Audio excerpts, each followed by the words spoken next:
Triple വംശാന്തി. അപ്പൊ ഞാൻ സെക്രട്ടറിയുടെ കാര്യം സെക്രട്ടറിയായിട്ട് സംസാരിച്ചപ്പോ അങ്ങനെ പറഞ്ഞാണ് അങ്ങനെയൊന്നും വരാതിരിക്കട്ടെ. അതായത് ഇതൊക്കെ കഴിഞ്ഞിട്ടും സനൽ ഭായിയെ ഈ എതിർകക്ഷികൾ അവരുടെ ടീമുകൾ, കാരണം എതിർകക്ഷികൾ പറഞ്ഞാൽ ചെറിയ ടീമല്ല, മന്ത്രിമാർ വരെ ഇപ്പൊ എത്തും. ആ ലെവലിലാണ് കാര്യങ്ങൾ മുന്നോട്ട് പോകുന്നത്. പോലീസായി എതിർകക്ഷികള്, ഈ പറഞ്ഞ ഭാര്യ വീട്ടുകാരുടെ അയൽവാസികൾ, കുറെ പേര് അപ്പൊ നമ്മുടെ എതിർകക്ഷികളായി. ഇതൊക്കെ കഴിഞ്ഞിട്ട് ആർക്ക് വേണമെങ്കിലും നമുക്കിട്ട് കൊട്ടേഷൻ തീർത്തിട്ട് ഇതേടിയും പിടിച്ചിട്ട് ചോര തെറിച്ച് തീർന്നു. സനൽ തീർന്നു, ഇനി അവൻ മേലാൽക്ക് ഈ പണി ചെയ്യില്ല എന്നാക്കാലോ. അതാണ് കാലം, അതാണ് കാലഘട്ടം. തീർക്കാൻ എന്താ ഈ നമ്മുടെ ഞാൻ കല്യാണം കഴിച്ച വൈഫിന്റെ ഏട്ടന്റെ കയ്യില് ചിക്കിളില്ലായിട്ടാണോ? അവളുടെ അച്ഛന്റെ കയ്യില് ചിക്കിളില്ലായിട്ടാണോ? പവർ ഇല്ലായിട്ടാണോ? നമ്മൾ ആ പണിക്കില്ല. പക്ഷെ ലവന്മാര്, പ്രത്യേകിച്ച് മലപ്പുറം ഏരിയ എന്ന് പറയുമ്പോ തന്നെ കുറച്ച് എന്താ പറയാ, ക്രിമിനൽ ടീമുകൾ. ഇതേ ക്രിമിനൽ ടീമുകൾ അവരുടെ ഫാമിലിയിൽ ഇപ്പൊ അതിനേക്കാളും വലിയ ക്രിമിനൽസ് ഒക്കെ കഴിച്ചുകൊണ്ടിരിക്കുകയാണ്. അത് കേസ് വേറെ കണ്ടോണ്ടിരിക്കുകയാണ് പച്ചക്ക്.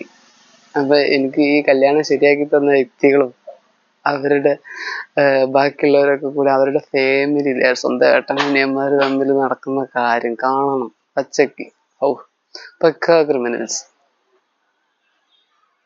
ആണെന്ന് അവര് പറയുന്നു, ഞാൻ പറയില്ല. കാരണം അവിടെ ക്രിമിനൽസ് ആയിട്ട് ആരുമില്ല.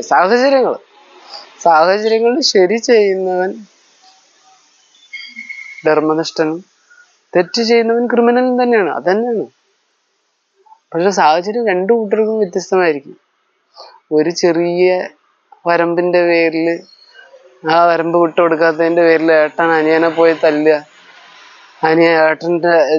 ഏട്ടനും ഏട്ടന്റെ ഭാര്യയും കൂടെ അനിയനെതിരെ, അനിയന്റെ വീട്ടുകാർക്കെതിരെ വലിയ പീഡന കേസും കാര്യങ്ങളൊക്കെ കൊടുത്ത് പോലീസ് സ്റ്റേഷനിൽ എത്തി നോക്കുമ്പോൾ ഈ അനിയന്റെ വീട്ടിലുള്ള CCTVയിലുള്ള ദൃശ്യങ്ങൾ മുഴുവൻ പോലീസ് സ്റ്റേഷനിൽ കാണിച്ചു കൊടുക്കും. പോലീസുകാർ ഇവരെ ചീത്ത പറയും, ഏട്ടന്റെ വീട്ടുകാരെ, ഏട്ടന്റെ ഭാര്യന്. പക്ഷെ എന്ത് കാര്യം? നിയമവ്യവസ്ഥയല്ലേ. പോലീസുകാർക്ക് ജസ്റ്റ് ഒന്ന് ചീത്ത ഇത് പറയാനല്ലേ പറ്റുള്ളൂ. എന്തൊക്കെ പച്ച തെളിവുകൾ ഉണ്ടെങ്കിലും നിയമമാണ്. ഈ തെളിവൊന്നും കാണിച്ചു കൊടുത്തിട്ട് ഒരു കാര്യമില്ല. നിയമം എന്താ പറയുന്നത്? സ്വയം അംഗീകരിക്കണം. ഞാൻ തെറ്റുകാരനാണെന്ന് സ്വയം അംഗീകരിക്കണം, മനസ്സാക്ഷി കൊണ്ട് അംഗീകരിക്കണം. അതിന് വേണ്ടിയിട്ട്, അത് അംഗീകരിപ്പിക്കാൻ വേണ്ടിയിട്ടാണ് പിന്നീട് ഈ കോടതിയിലുള്ള പൊറാട്ട നാടകം, മൊത്തം പൊറാട്ട നാടകം. ഈ പൊറാട്ട അടിക്കുക എങ്ങനെയാണ്? അടിച്ച് വലിച്ച് ഇതേ പരിപാടി. ഇതാണ് കോടതിയിൽ നടക്കുന്നത്. റിയൽ ആയിട്ടുള്ള സാധനം രണ്ടു കൂട്ടരും കാണിച്ചു കൊടുത്താലും ശരി, പിന്നെ അവിടെ ഒരു പൊറാട്ട വലിച്ച് പിടിച്ച് ലാസ്റ്റ് ഒക്കെ കൂടെ കൊട്ടി ജഡ്ജി ഒന്നാണ്ട് തീരുമാനിക്കും, എന്നാ കഴിച്ച പൊറാട്ട. അതാണ് പൊറാട്ട നടക്കുന്നത് ഞാൻ പറയും. അത് ഏത് ജഡ്ജി ആയാലും, ഇന്ത്യയിലെ എല്ലാ ജഡ്ജിമാരും. ഇപ്പൊ ഡൽഹിയിലെ ഹൈക്കോടതിയുടെ വീട്ടിൽ നിന്ന് കോടിക്കണക്കിന് ഉറുപ്പ പിടിച്ചെടുത്ത് അത് സുപ്രീം കോടതി ജഡ്ജി അന്വേഷിക്കാൻ വിടുവോ? വേറെ നിയമങ്ങൾ ഇവിടെ തുറന്നു കിടക്കണോണ്ടും അത്രയും സുതാര്യമായി കിടക്കണോണ്ടും ഒരു മലയാളി വക്കീലും അതിന് ഹർജിക്ക് പോയിട്ടുണ്ട്. അതിന്റെ കൂട്ടത്തിൽ നിയമം ശക്തമാണെങ്കിലും ശക്തമായ ഇനി ഈ മലയാളി വക്കീല് ജീവിച്ചിരിക്കുകയാണെങ്കിലേ മുന്നോട്ട് പോവുള്ളൂ. കാരണം കോടികളുടെ പിനാമി ഇടപാടുകളുടെ മറ പറ്റിയിട്ട് ഇതൊക്കെ നടക്കുമ്പോഴും അയാൾ ജീവിച്ചിരിക്കുകയാണെങ്കിലേ അയാളുടെ ഭാഗത്ത് അയാൾക്ക് ഫോർവേഡ് ചെയ്യാൻ പറ്റുള്ളൂ. അയാളെ തീർക്കാൻ ഈ പറഞ്ഞ ഡൽഹിയിലത്തെ ജഡ്ജിക്കും ബാക്കിയുള്ളവർക്കും വലിയ പ്രയാസം. ഇതാണ് ഇവിടുത്തെ നിയമം എന്ന് പറഞ്ഞാല്. ഈ കൃമികള് നമ്മളെങ്ങനെ കിടങ്ങളെ കഴിക്കാൻ വരുമ്പോ, വിളവിനെ കഴിക്കാൻ വരുമ്പോ സാഹചര്യം ഒരുക്കി കൊടുക്കുന്നവരാണ് കൃമികള്, കീടങ്ങള്. ഈ വിളവുകളെ നശിപ്പിക്കാനുള്ള സാഹചര്യം ഒരുക്കി കൊടുക്കുന്നവരാണ് കർഷകൻ തന്നെ, നല്ലൊരു കർഷകൻ തന്നെയാണ്. അതേപോലെ തന്നെയാണ് ഇവിടുത്തെ നിയമവ്യവസ്ഥ. ഇവിടെ ഓരോരുത്തർക്കും നല്ല രീതിയിൽ ജീവിക്കാനുള്ള സാഹചര്യമാണെങ്കിലും ക്രിമിനൽ ജീവിതം ജീവിക്കാനുള്ള സാഹചര്യമാണെങ്കിലും ഒരുക്കി കൊടുക്കുന്നത് നമ്മുടെ ഇന്ത്യയിലെ സിസ്റ്റം തന്നെയാണ്. ഇന്ത്യയിലെ ഇനി അതങ്ങ് വിദേശ രാജ്യങ്ങളിലേക്ക് എടുത്തു നോക്കിയാൽ അവിടെ ഈ പറഞ്ഞ പരിപാടികളൊക്കെ നടക്കുന്നുണ്ടെങ്കിൽ അതേ സിസ്റ്റമാണ്. പക്ഷെ അവിടെ ശിക്ഷാ രീതികൾ വേറിട്ടതാണ്. അതുകൊണ്ട് എന്താന്ന് വെച്ചാല് കഠിനമായ കുറ്റവാളികള് ബാക്കിയുള്ള കാര്യങ്ങള് അവിടെ ഉണ്ട്, നിരവധി ഉണ്ട്. പക്ഷെ നമ്മളെ ഇവിടത്തെ അത്ര തന്നെ സുതാര്യമായിട്ടുണ്ടാവും.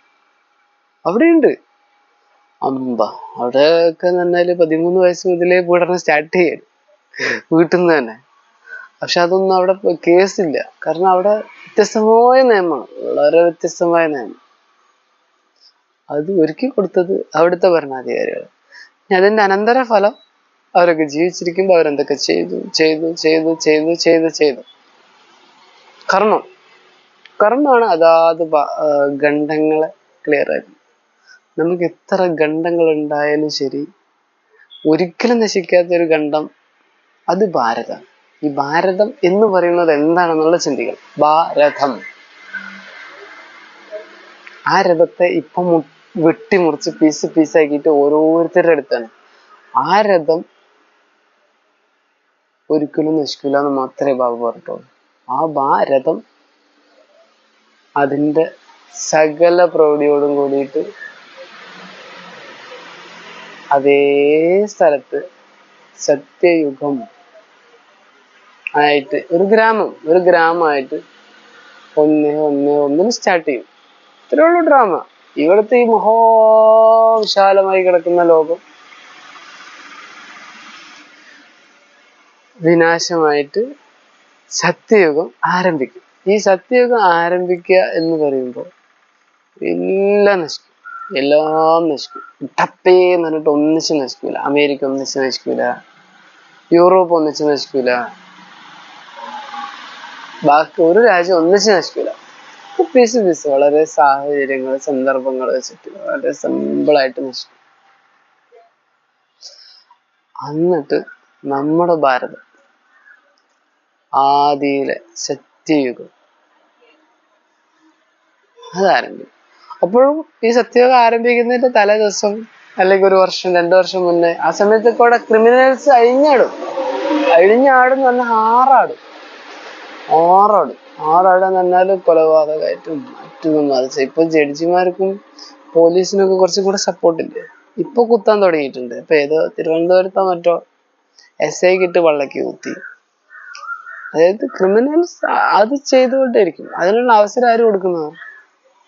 അപ്പോൾ ഈ പള്ളക്ക് കുത്തപ്പെട്ട SIന്റെ മുറിയൊക്കെ ഉണങ്ങി ആൾക്ക് ഇതെല്ലാം പ്രശ്നങ്ങൾ അതിജീവിക്കണം എന്നറിഞ്ഞേ. കുത്തിക്കഴിഞ്ഞാല് SIയുടെ വള്ളക്കായാലും ശരി, ജഡ്ജിയുടെ വള്ളക്കായാലും ശരി, മന്ത്രിയുടെ വള്ളക്കായാലും ശരി, ക്രിമിനൽ എന്ന ആ ഒരു ചിന്താഗതിയോട് കത്തിയെ ആ രീതിയിൽ യൂസ് ചെയ്യുന്ന ഏതൊരു വ്യക്തിയാണെങ്കിലും അത് ചെയ്തു കഴിഞ്ഞാൽ പിന്നെ അതിന്റെ ശേഷം ആള് ജീവിച്ചിരിക്കുന്നുണ്ടെങ്കിൽ പിന്നെ തരണം ചെയ്യേണ്ടത് ചെറുതൊന്നത്, ചെറിയ കാര്യങ്ങളൊന്നത്. അതുകൊണ്ട് ഇതൊക്കെ നടക്കും. ഇനി മഹാവിനാശം എന്ന് പറഞ്ഞാൽ എല്ലാം നടക്കും. ഫുൾ സപ്പോർട്ടോട് കൂടിയിട്ട് മുന്നോട്ട് പോകണ മന്ത്രിമാർ, XZ കാറ്റഗറി പ്രൊട്ടക്ഷനോട് കൂടിയിട്ട് നടക്കുന്ന മന്ത്രിമാരാണെങ്കിൽ Z ആയാലും ശരി, ഇനി X ആയാലും ശരി, Y ആയാലും ശരി, ഏത് പ്രൊട്ടക്ഷനിൽ പോയി കിടക്കുന്ന മന്ത്രിമാരാണെങ്കിലും ബാക്കി എല്ലാവരും ഇതിന്റെ ഈ ക്രൂരതാണ്ഡവങ്ങൾ അനുഭവിക്കാനും എല്ലാത്തിനും വിധിക്കപ്പെട്ട. അതിപ്പോ ഞാൻ ഈ പറയുന്ന എനിക്ക് ഒരു കൊട്ടേഷൻ അങ്ങ് മലപ്പുറത്തുനിന്ന് വൈഫിന്റെ വീട്ടുകാരിൽ നിന്നോ അല്ലെങ്കിൽ വേറെ ഏതെങ്കിലും വന്നാലും ഞാൻ വിധിക്കപ്പെട്ടതാണെങ്കിൽ ഞാൻ അങ്ങ് അനുഭവിക്കണമെന്നേ. നമ്മൾ പോയി ചെയ്യൂല. സാഹചര്യങ്ങളാണ്, നിയമത്തിന്റെ സാഹചര്യങ്ങളിൽ അവരവസാനം അവരുദ്ദേശിച്ച പോലെ ഒന്നും നടക്കുന്നില്ല. അങ്ങനെയൊക്കെ വരുന്ന സമയത്താണെങ്കിൽ ചിലപ്പോൾ തമർത്തിന്ന് വരും. തീർക്കണങ്ങോട്ട് തീർക്കട്ടെ എന്ന്. അവർക്ക് ഇതെല്ലാം തീർക്കാൻ പറ്റുള്ളൂ. ഈ താടിയും മുടിയും ഒക്കെ ഉള്ള ഈ ശരീരത്തെല്ലാം തീർക്കാൻ പറ്റുള്ളൂ. ആസ്ട്രൽ ബോഡി അത് തീർക്കാൻ ഒരാൾക്കും കഴിയില്ല. ഒരാളുടെ ആസ്ട്രൽ ബോഡി ഒരാൾക്കും തീർക്കാൻ പറ്റില്ല. ആസ്ട്രൽ ബോഡിയെ അതായത് പരിസ്ഥാരൂപത്തെ പ്രേതത്തെ ഒരാൾക്കും തീർക്കാൻ പറ്റില്ല. ആ പ്രേതത്തിന്റെ അവസ്ഥയെ വേണമെങ്കിൽ മാറ്റാം. അതിന് ഏറ്റവും നെഗറ്റീവ് ലെവലിലേക്കും കൊണ്ടുവരാം, അല്ലെങ്കിൽ പോസിറ്റീവ് ലെവലിലേക്കും കൊണ്ടുവരാം. അത് ഓരോരുത്തരുടെ ചിന്ത.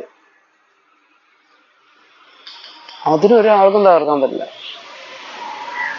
അവിടെയാണ് നമ്മുടെ ദിവ്യബുദ്ധി വർക്ക് ചെയ്യേണ്ടത്. ബാബ സാഹചര്യങ്ങള്, സന്ദർഭങ്ങള് എല്ലാം കാണിച്ചു തരുമ്പോൾ എത്രത്തോളം ദിവ്യബുദ്ധി വർക്ക് ചെയ്യണോ അത്രത്തോളം രക്ഷപ്പെടാം. കൊതുവിനെ കൊല്ലേണ്ടി വരും, എട്ടുകാലിനെ കൊല്ലേണ്ടി വരും, ഉറുമ്പിനെ കൊല്ലേണ്ടി വരും. പക്ഷെ എപ്പോഴും ബാബ പറഞ്ഞിട്ടുള്ളതാണ്,